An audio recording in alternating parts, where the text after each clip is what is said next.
In today's video, I'm going to show you how to add a table in Slack step by step. This is a really useful feature if you want to organize information, share structured data, or make your messages clearer inside a Slack channel.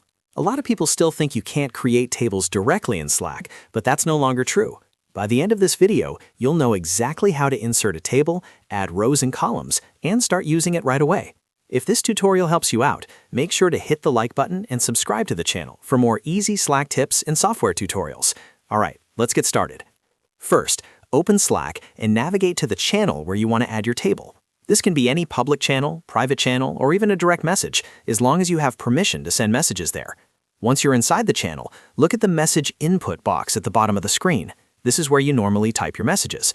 Now click on a new line in the message box so your cursor is active and ready to insert content. You don't need to type anything yet, just make sure the text cursor is blinking in the message area.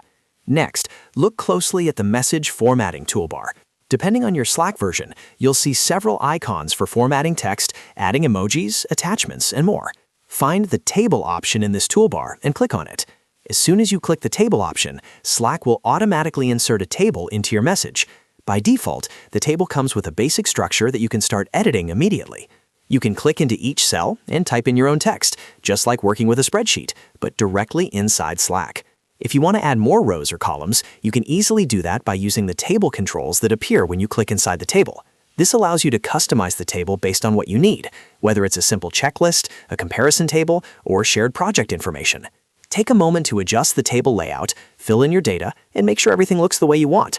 Once you're happy with the table, all you need to do is press Enter or click Send to post it in the channel. Everyone in the channel will now be able to see the table clearly formatted and easy to read.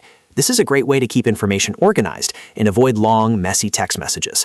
And that's all there is to it. You've successfully added a table in Slack and learned how to customize it with rows and columns. If you found this video helpful, don't forget to like the video and subscribe to the channel for more Slack tutorials and simple software guides. Thanks for watching, and I'll see you in the next one.